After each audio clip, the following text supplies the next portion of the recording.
Hello बच्चों, क्या हालचाल, कैसे हैं आप लोग सब। मुझे पता है अभी आपकी नर्वसनेस पीक पर होगी, क्योंकि अब एक्चुअली में टाइम आ गया है जिस चीज़ के लिए आप पिछले 8 महीने से 8 या 9 महीने से पढ़ रहे थे, अब वो एकदम करीब है आपके।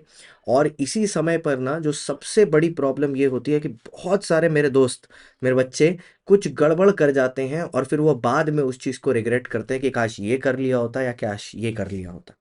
अब मैं कुछ चीज़ें इस वीडियो के थ्रू एड्रेस कर दूंगा। जैसे पहली चीज़, आज 2 है, ठीक है। 2 तारीख, 3 तारीख, 4 तारीख, 5 तारीख, 6 को आपका अकाउंट्स का पेपर है। अभी कुछ बच्चे क्या कर रहे हैं, वो बोल रहे हैं कि हम ना अभी 1 घंटा ऑडिट कर ले रहे हैं या 2 घंटा ऑडिट पढ़ ले रहे हैं, 1 घंटा लॉ पढ़ ले रहे हैं और साथ में अकाउंटेंसी कर ले रहे हैं। बेटा देखो, एक बात समझो, अकाउंट्स ना आपका पहला पेपर होगा।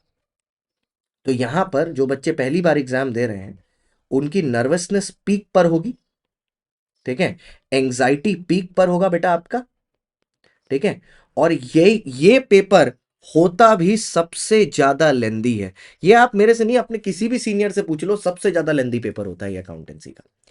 तो इन 4 दिनों में कोई और सब्जेक्ट करने की जगह आपको एटलीस्ट कोशिश करनी चाहिए कि आप 3 घंटा में अपने आप को वर्क लाइक इन्वायरमेंट में, टेस्ट लाइक इन्वायरमेंट में बैठ के 4 दिन में 4 टेस्ट दे लो, जिससे जब आप 6 तारीख को बैठो ना पेपर लिखने के लिए, तो आपको ऐसा लगे कि अरे यार ये तो मेरे को आता ही है, ये तो it is just like a paper which I have given yesterday.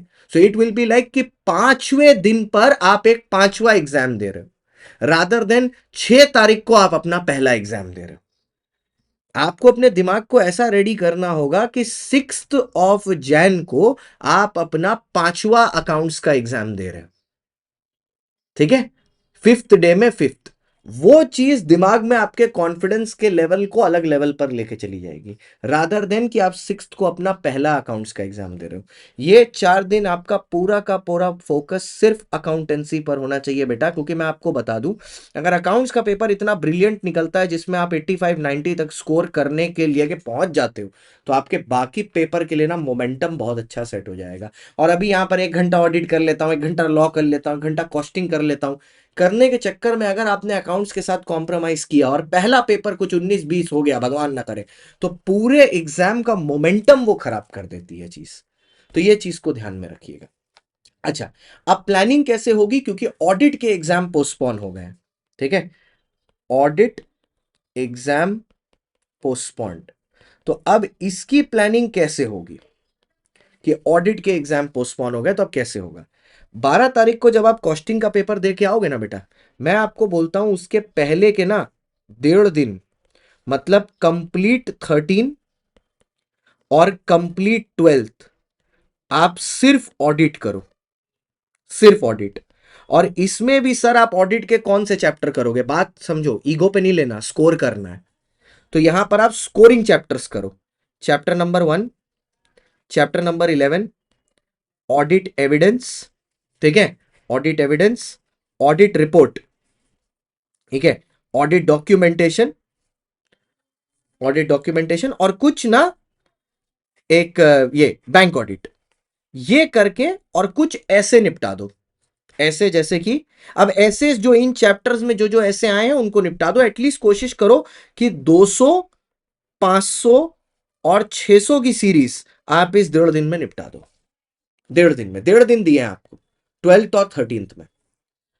14th को, 14th को हाफ डे, सिर्फ हाफ डे, मतलब half day in the sense 2 बजे तक, ठीक है, 2 बजे तक आप ऑडिट का ना एक पेपर सॉल्व कर लो, ठीक है। अब बोलोगे सर मैंने पूरा तो पढ़ा नहीं, तो पूरा तो नहीं कर पाऊंगा, ठीक है, पूरा नहीं कर पाओ, जितना कर पाओ उतना सॉल्व कर लो, ठीक है, जितना कर पाओ। एटलीस्ट कोशिश करो कि 60% ऑफ द पेपर तो आप सॉल्व कर लो हाफ डे में, ठीक है। उसके बाद ये जो रिमेनिंग हाफ है इसमें आप एसएम करो, ठीक है। और फिर अगले दिन ऑनवर्ड्स आप अपने दोनों दिन को आधा दिन एसएम, आधा दिन एफएम, आधा दिन एफएम, आधा दिन एसएम करके डिवाइड कर लो। फिर और ऑडिट छूने की दरकार नहीं है। फिर जब एसएम एफएम एसएम का पेपर दे के आओ, यहां पर जो चीजें बच गई हैं रिवीजन में, उनको उनको अभी नहीं करना, 17 तारीख को शाम को 7 बजे जब आप पढ़ने बैठोगे ना, इन चीजों को पहले रिवाइज करो जो आपने 2 दिन पहले दिया था। कॉन्फिडेंस आकाश फाड़ जाएगा, क्योंकि आपने 12-13 तारीख को जो पढ़ा है वो भूलोगे तो हो नहीं, एकदम आसमान फाड़ जाएगा, अच्छा रिवीजन हो जाएगा। और अगले दिन सुबह आप एडिशनल पोर्शंस उसमें जो बच गए थे उनको रिवाइज करो। इस तरीके से आप इस छुट्टी का पूरा फायदा भी उठा सकते हो, आप कॉम्प्रोमाइज भी नहीं होगा एफएमएसएम, और आपका रिजल्ट भी अच्छा आ जाए। पसंद आया वीडियो तो लाइक कर देना, चैनल को सब्सक्राइब कर देना। बाकी ऑल द बेस्ट। तुम भाई, तुम जो ये वीडियो देख रहे हो, तुम पक्का सीए इंटर क्लियर करोगे, भरोसा रखो, मेरे को तुम पे भरोसा है, तुम खुद पे भरोसा रखो, पक्का क्लियर करोगे दोस्त। तू सीए बनेगा, तेरी बिग 4 में आर्टिकलशिप लगेगी, जरूर लगेगी। All the best.